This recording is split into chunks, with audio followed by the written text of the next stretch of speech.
Welcome back to the Retire in BC podcast. As we all know, housing in BC can be very expensive, and for a lot of people, especially younger folks like myself, saving for a down payment kind of feels like an impossible task. But luckily for us, actually, they created a new tool in 2023 called the First Home Savings Account, or FHSA, which is a bit of a mouthful when you say the acronym. But it is possibly the best tax-advantaged account that Canada has ever offered. Today, we're going to break down how it works, why it's so powerful, and kind of how it stacks up against other accounts like the RSP and the tax-free savings account. Now, a quick note here before I let Arnold jump in at all. I, as a young person, as a renter, I've been keeping actually a very close eye on everything to do with first home, any tool that's being offered to help first home buyers get into the market. And so particularly when they announced the first home savings account, this is something that I've been following since before it was implemented. It was just a line item on a proposed budget when I first started following it. At that time, like I'll admit, when it was first announced, I just thought this is way too good to be true. There's no way they're going to offer something this great that basically makes your down payment tax-free. So frankly, I thought they were either going to completely scrap it, it would never see the light of day, or they would come out with a severely lessened version, something less powerful. But instead, they actually enhanced it a little bit more before it actually got implemented and made it even better. So yeah, we're going to talk about all of that in this episode. And if you know anyone who doesn't own a house yet and wants to get one in Canada, this might be a really good episode to share with them and pass it along. Or hasn't actually had one for a while. Correct. Even if they've never had one. Yeah, and I gotta echo that, Ben, right? Like I looked at it and I thought this is too good to be true. But to be fair, as much as I hate governments, right? I do not love governments, but to give I don't love this government. I don't love any of the governments we've had for a long time. But to give credit where credit is due, I gotta say that the Canadian government for the last decade and a bit, one area where I think they've done a good job is creating tools, creating account types that are tax advantaged to encourage and make it easier for people to save money and invest for specific purposes. Whether it was, going back to the advent of the TFSA, which I guess now is a little more than a decade ago, but the improvements to registered education savings plans, the advent of the registered disability savings plans, and the improvements to those. That's one area that the government actually has done a pretty good job in. Unfortunately, there are so many different types and they're so complicated. Sometimes it can be difficult to figure out, well, what really is the best thing to do. I had a conversation with a client was it yesterday, day before, about who is better to get an RSP versus a TFSA. And this first home savings account sort of bridges something between the two of them. Again, it's kind of complicated. And I have to say to our listeners, don't do this at home, kids. Like, try to get some help. There are so many different tools available and people are missing out. And let us help you get the right thing. Yeah, well, and on that note too, just sort of the complicated other plans that exist. The first home savings account, what we're talking about today, it combines the best features of an RSP with the best features of a TFSA. And so Yeah. if you're not sure what the advantage of a tax-free savings account is, and if you're not sure what the advantage of a RSP, registered retirement savings plan, is, I would recommend watching one of our past episodes where we go into depth on those accounts. Just because we're going to be chatting about those kind of in shorthand a little bit in this episode, and it might be helpful for you to watch those other episodes there. like Arnold mentioned too, in terms of these great accounts that exist that are out there, I actually think it's kind of funny because I started by hyping up the first home savings account. I love it, love it, love it for an individual. I love it for me. I love it for a lot of my clients. Truth be told, for the housing market overall, I'm not so certain that it's the best thing in the world to be stimulating extra demand and to be just making it easier for first time home buyers to buy in the market. Well, that just raises the price, across the whole market. But not really getting into that too much. For an individual, like I said, I think they're the best thing since sliced bread. If you are looking to get into the housing market in Canada, they might be the best tool possible. And I say all of that as a renter, as someone who doesn't own. So any criticisms of the policy there, I think personally, I think are pretty valid. Well, so in short, not great public policy, but a Yeah, great tool to use if exactly. you've got the money. In fact, I'd almost argue even if you don't have the money, right? Like, I mean, there are lots of cases where it would be smart to borrow to get money into the first home savings account, um, save that tax, and then pay off the loan 5 years later when you pull the money out. But that's Yeah. a more complicated strategy. So, Yeah, so um, well, like let's start talking about what it actually is. Maybe we'll start with the eligibility there and what it's for, and then get into a little bit more depth on all of the details there. In short, it's a new registered account that's designed for first-time home buyers, and we put a little asterisk there, or people who haven't owned in quite a while, they might be allowed to do it as well. So the eligibility there pretty much it's everyone who doesn't own a home, but it's anyone ages 18 to 71 that is a Canadian resident that doesn't doesn't currently own a home and hasn't owned a house in the last 4 calendar years. So I actually have some clients that I met with pretty recently, just a couple of months ago. They sold their house in 2019, and so they are actually eligible now to open up a new first home savings account and use that. So even though it's not technically their first home, they have owned a house before, they are eligible to open one now and invest in it.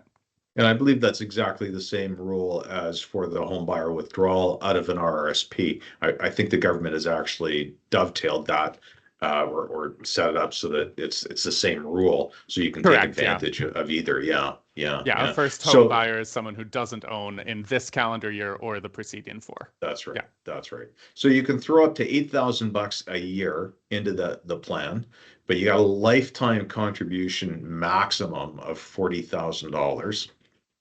Um, the room does carry forward if you, as long as you've opened the account. So if you open an account and put a buck in it, or I guess technically, even if you open the account and don't put a buck in it, but the room starts to carry forward at that point in time. And that's a little bit different. Well, it's a lot different than other types of plans. Historically, whether it's the TFSA or RSP, contribution room carries forward no matter what. In this particular case, that clock starts kicking once you open the plan. So if you're thinking of buying a house, you really need to get one opened up pretty quick. Cool thing is that room does not affect your TFSA room or your contribution room. And what's particularly cool about that is if you're maxing out your RSP, or you don't have much RSP room because you got a big pension, it's an extra 8 grand that you can throw into an RSP, even if you're not planning to buy a house. You just do it by using the first home savings account. Well, let me Um, just jump in there, yeah, Arnold, because on the 8,000 a year, I'm not sure if you mentioned it, but that contribution is treated like an RSP contribution. So it is a tax yes, deductible contribution, and basically you're saving tax on what you put in there. So when Arnold's saying it can be treated like extra RSP room, that's what he's referring to. right, right, yeah, because it pretty much is extra RSP room. It's just it's a first home savings account. Uh, so yeah, you get that tax deduction. The other great thing about it is those are limits per person. So if you're a married couple, you each have those limits. Um, I guess maybe this begs the question right here is, well, who isn't it for? And I think, that answer would be there's not many, but Ben already listed the age criteria. The other factor that I think we would throw in there is you really do need to pretty much either expect that you are going to buy a house within 15 years, or going to make the decision that you're absolutely not going to buy a house within 15 years. Where this would be a bad deal would be, or could, yeah, it still wouldn't be a terrible deal, but where it's not the best is when you throw the money in, don't buy a house after 15 years, and still intend to buy a house, and aren't able to use this um, tool to buy the house. The reason is when you take the money out, if it's to buy a house, it gets treated like a tax-free account. You don't pay tax on that withdrawal. And that's what makes them so great. If you don't use it to buy a house, well, then it's just like an RRSP. You pay tax on that withdrawal.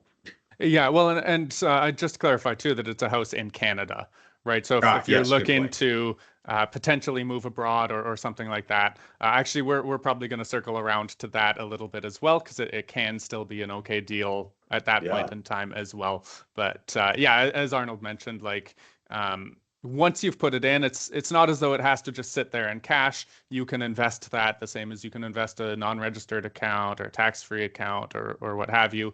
So you can put that in stocks, ETFs, mutual funds, pretty much whatever you want. Well, same as the TFSA and RSP. You can't get crazy with options and things like that in Yeah. a first home Again, savings here, account. same rules apply. Yeah, Exactly yeah. the same. It's across the board. And so what's crazy about it is that growth is all tax free, like in a TFSA, if you use the money to buy a first home, right? Now the caveat there too, like you have to intend to actually live in the home. I can't use my first home savings account to go buy a rental property. And basically the rules are just once you are in a written agreement to buy or build a first home, you can go ahead and withdraw from the account, and it's all totally tax free. So what you've done is you've put money in, received an upfront tax contribution, tax deduction rather. You've invested the funds, they've grown completely tax free, and then you've pulled it out and used it on your down payment tax free. So essentially, that whole down payment is 100% tax free.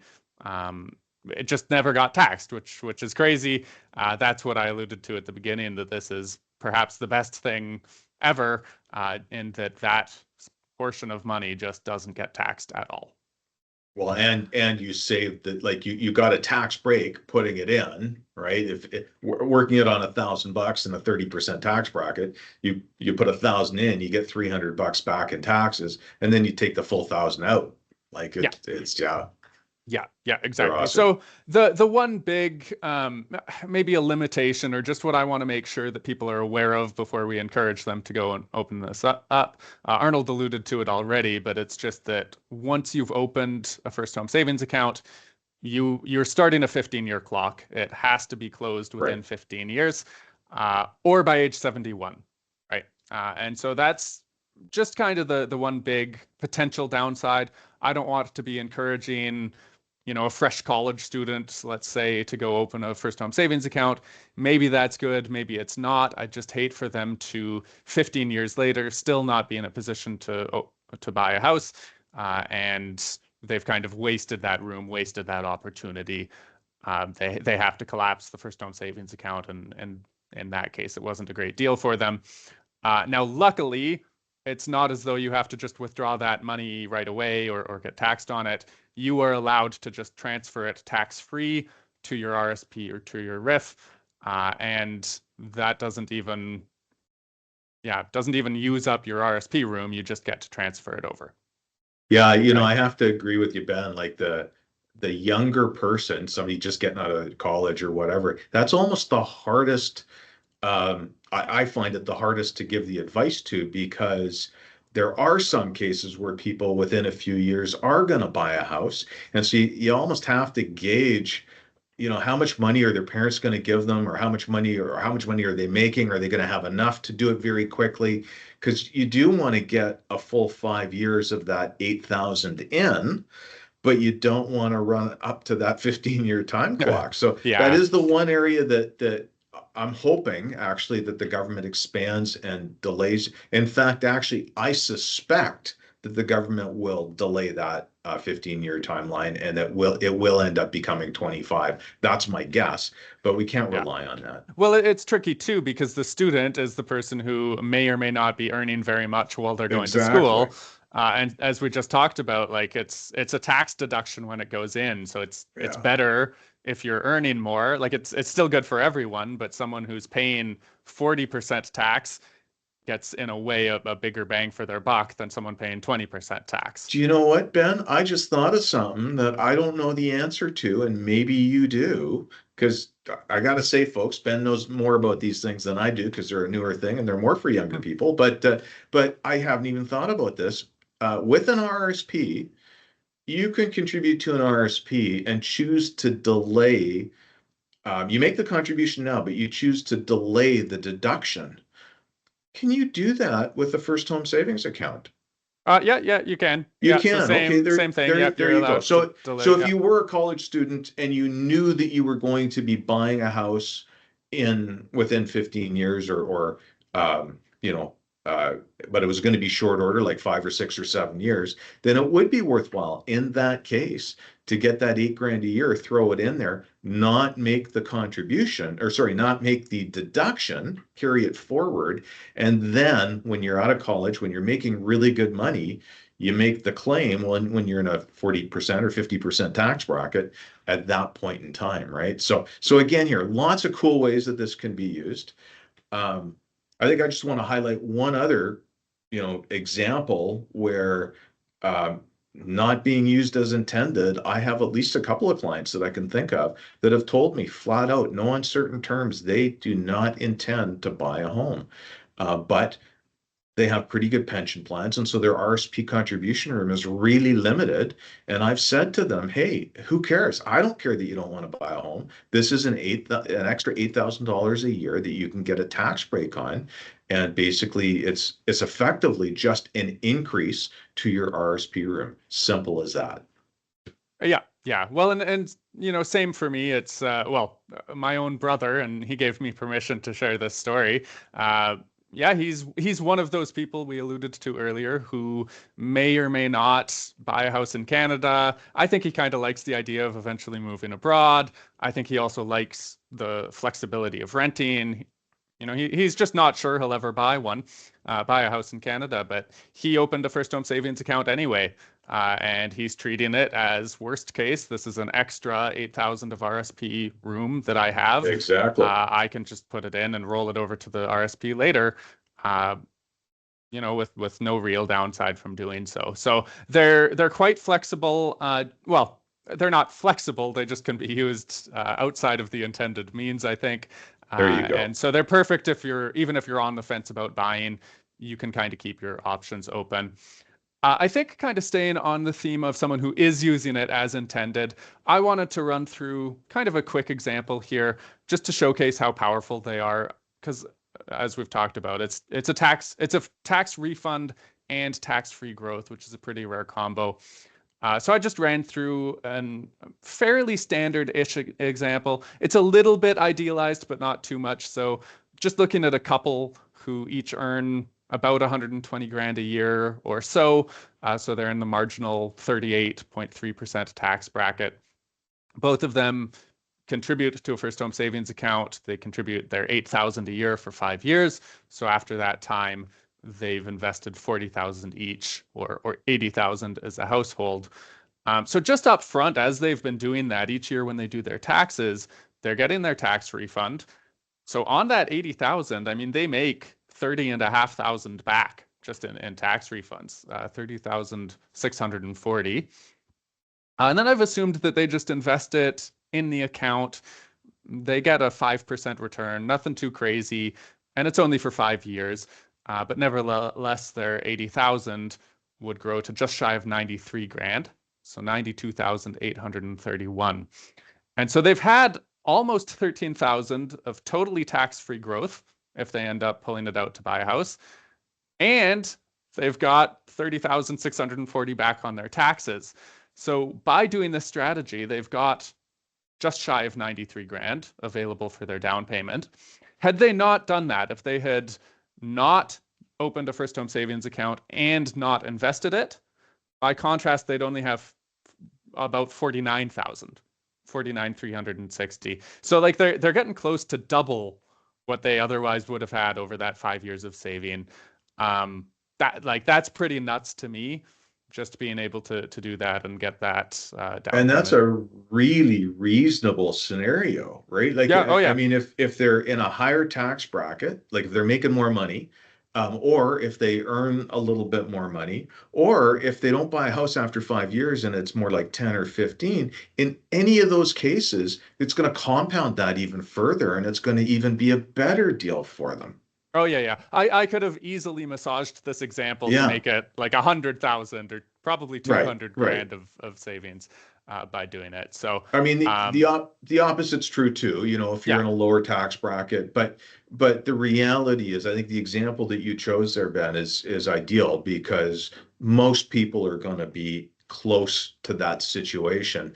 I'd argue that maybe some people are, it's going to be more common to delay it. So I think in most people, it's going to be a little bit longer. And probably most people are going to make more money, but that's a lot tougher to determine. But either way, it doesn't matter what bracket you're in, it's a good deal. Yeah. Oh, for sure. For sure. So moving on then, just wanted to like I think we've talked mostly about we wanted to about the first home savings account specifically. Now there is this other tool that predates the first home savings account called the RSP Home Buyers Plan. I didn't want to get too into the weeds in it because this is mostly about the first home savings account, but just wanted to touch on it that actually, and this is one of the enhancements they made that I alluded to right at the beginning. When it was announced, you weren't going to be able to use the first home savings account and the RSP home buyers plan for the same house.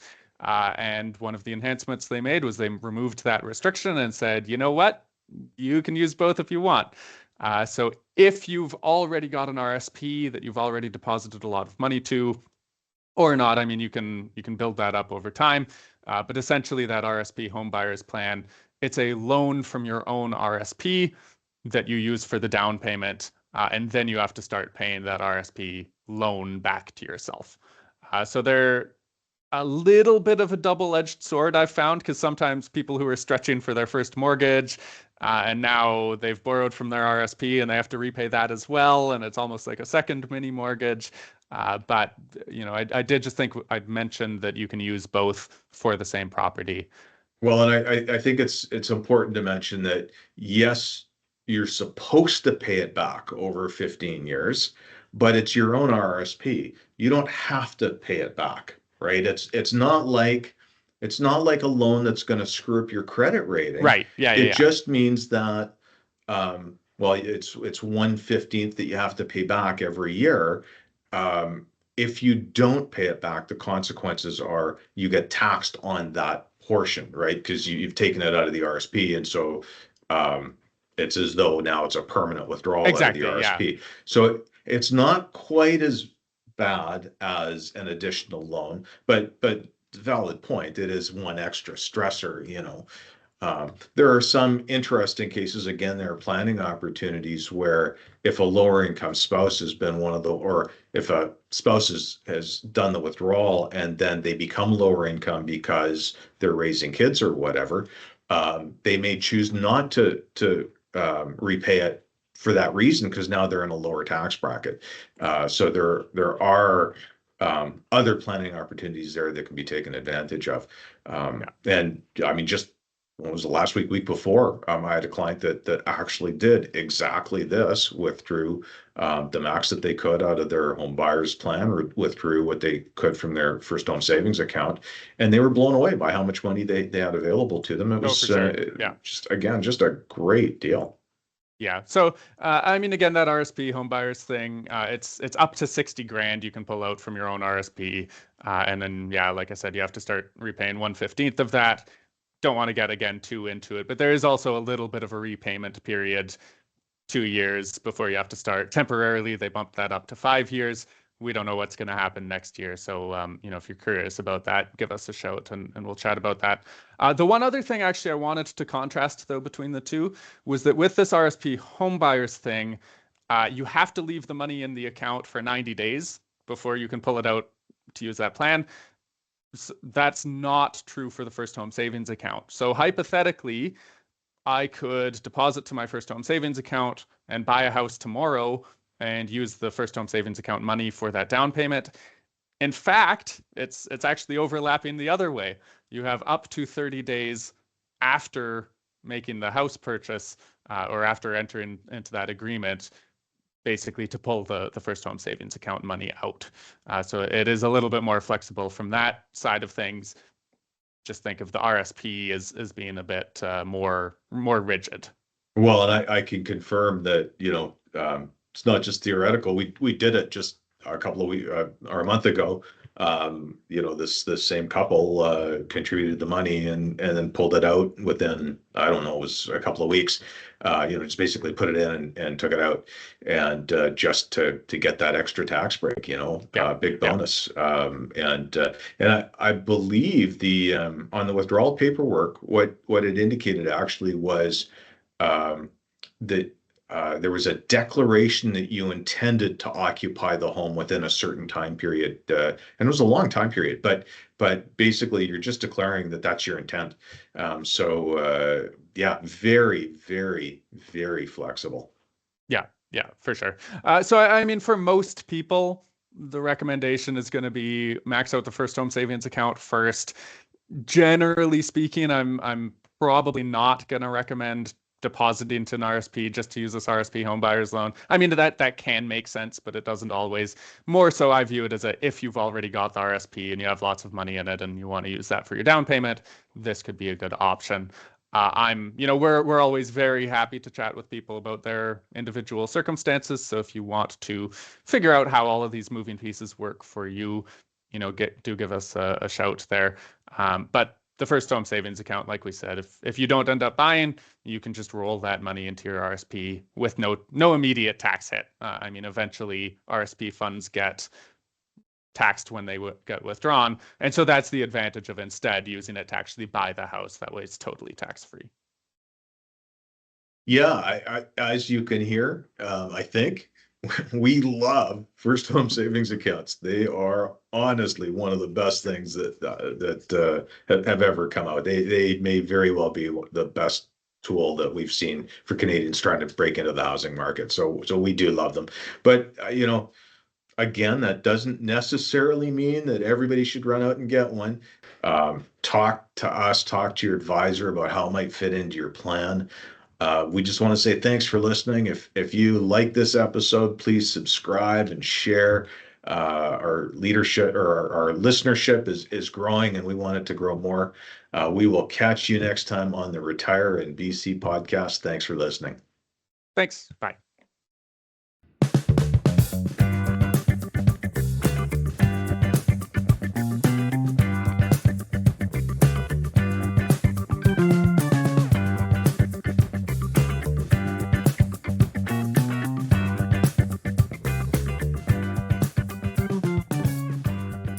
The views and opinions expressed in this podcast may not necessarily reflect those of IPC Securities Corporation or IPC Investment Corporation. The information provided is for informational and entertainment purposes only and should not be construed as financial, legal, or tax advice. The hosts and creators of this podcast assume no liability for actions taken based on the content discussed.